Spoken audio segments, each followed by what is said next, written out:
अस्सलाम वालेकुम। आज हमने प्रेजेंट इंडेफिनेट टेंस जो है वो पहली टाइप का एक्टिव सीखना है।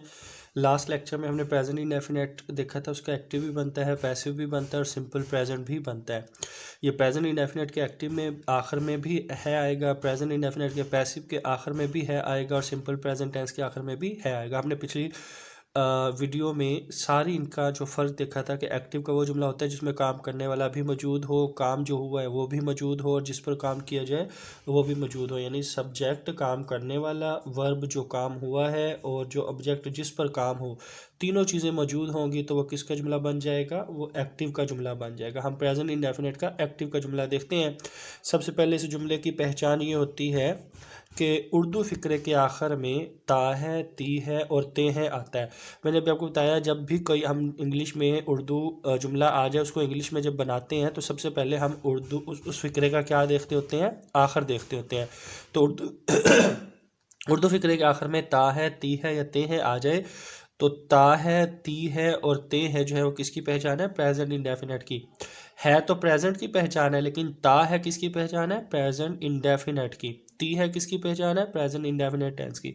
अब इसको बनाने का तरीका, तो सबसे पहले हम सादा सेंटेंस बनाना सीखते हैं। सादा सेंटेंस का बनाने का जो फार्मूला है, जुमले के शुरू में हम सब्जेक्ट लिखते हैं यानी काम करने वाला, उसके बाद वर्ब की पहली फॉर्म लगाते हैं और उसके बाद आखिर में हम क्या लगा देते हैं? ऑब्जेक्ट।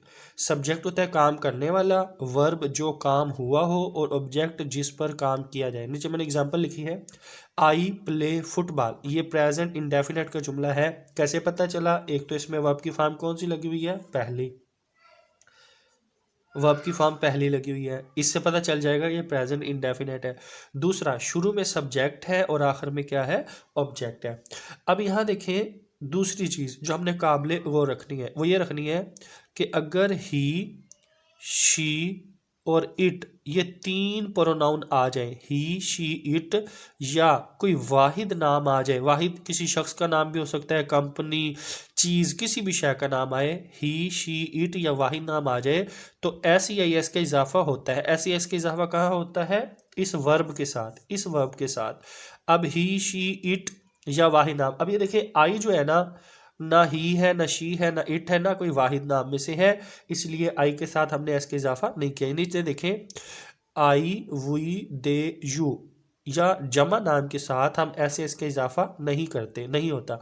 अब ये देखें, आई आ गया, ठीक है, और मैंने अभी इधर बताया है कि आई, वी, दे, यू, या ये इनमें से, इन प्रोनाउन में से या कोई जमा नाम आ जाए यहाँ तो वर्ब के साथ यहाँ एस का इजाफा नहीं होता। अब आई आ गया तो मैंने एस का इजाफा नहीं किया क्योंकि यहाँ शर्त दी है कि आई के साथ क्या करना है?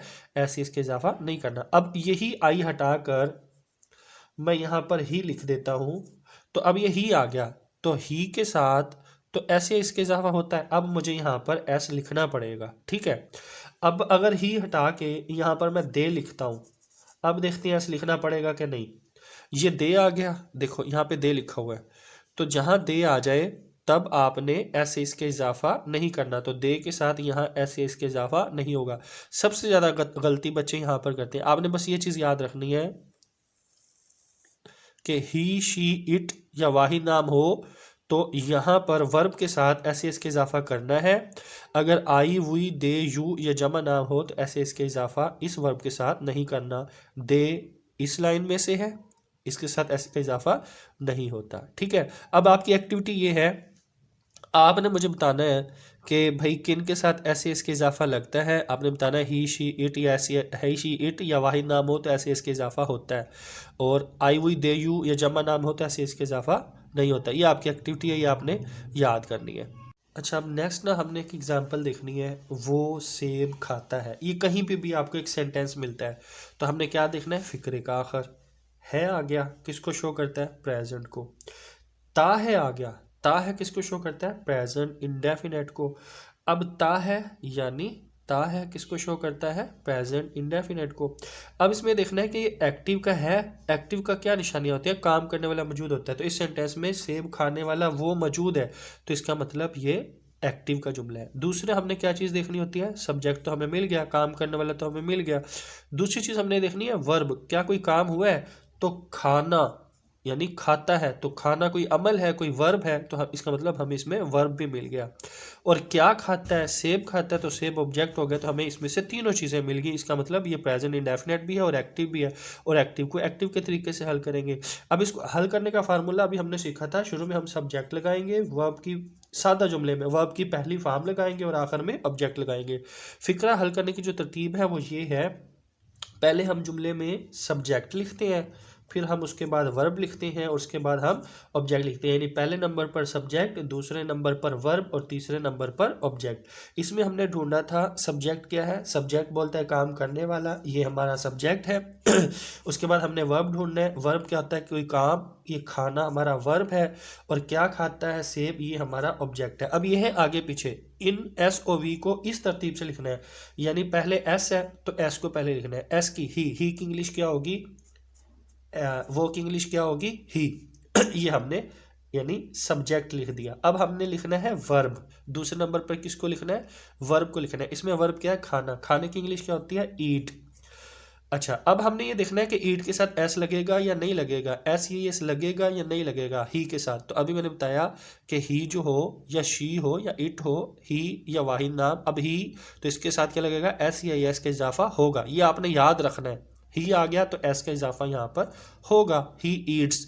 तो सब्जेक्ट भी लिख दिया, वर्ब भी लिख दिया। अब लिखना है ऑब्जेक्ट, क्या खाता है, तो ऑब्जेक्ट यहाँ पर हमने क्या निकाला था, सेब, यानी हम यहाँ पर लिख देंगे एप्पल। ये भी हम सादा जुमले बना रहे हैं, हम ना मनफी बना रहे हैं ना सवालिया बना रहे हैं। मनफी और सवालिया की तरफ तब आपको समझ आएगी जब आप सादा को बहुत अच्छे तरीके से कर लोगे। तो पहली टाइप को अगली टाइप पे जाने से पहले पिछली टाइप आपको 100% समझ आए। अच्छा, अब यहाँ पे ईट्स आ गया। अब यहाँ पे हम थोड़ी सी तब्दीली करते हैं।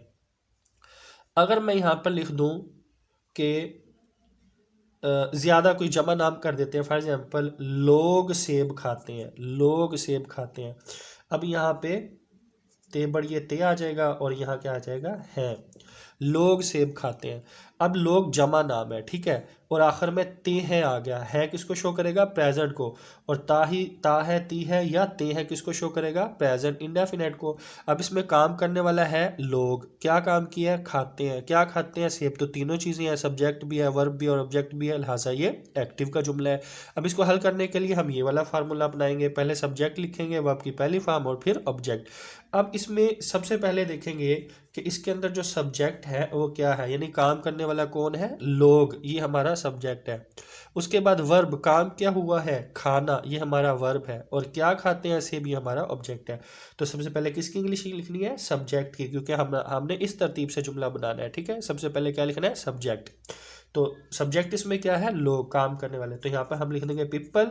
अब पीपल जमा नाम है, तो ये देखो जमा नाम के साथ ऐसे इसका इजाफा नहीं करना, तो पीपल खाने की इंग्लिश क्या होगी, ईट।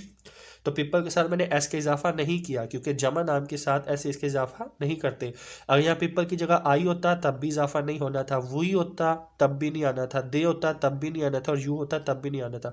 आपने ये वाला पोर्शन जिनके साथ एस एस नहीं लगता और ये वाला पोर्शन जिनके साथ एस एस लगता है, इनको अच्छे से याद करना है। तो पीपल ईट, और क्या खाते हैं, एप्पल, ये ऑब्जेक्ट आ गया। हम मनफी और सवालिया पे अगली वीडियो पे जाएंगे। आप अभी इसी सादा सेंटेंस को अच्छे तरीके से करिए। आपकी एक्टिविटी ये है, मैं अभी आपको सेंटेंसेस भेजता हूँ, आपने उन सेंटेंसेस को बनाना है, ना आपने सवालिया की तरफ जाना है ना मनफी की तरफ जाना है, जो मैं बताऊँगा। सबसे पहले उसको एक्टिविटी को हल करने से पहले ना आपने ये चीज़ लाजमी याद कर लेनी है, ठीक है। उसमें कोई दूसरी कोई तीसरी फॉर्म नहीं होगी, सिर्फ यही जो समझाया इसको अच्छे तरीके से आप कर लेंगे।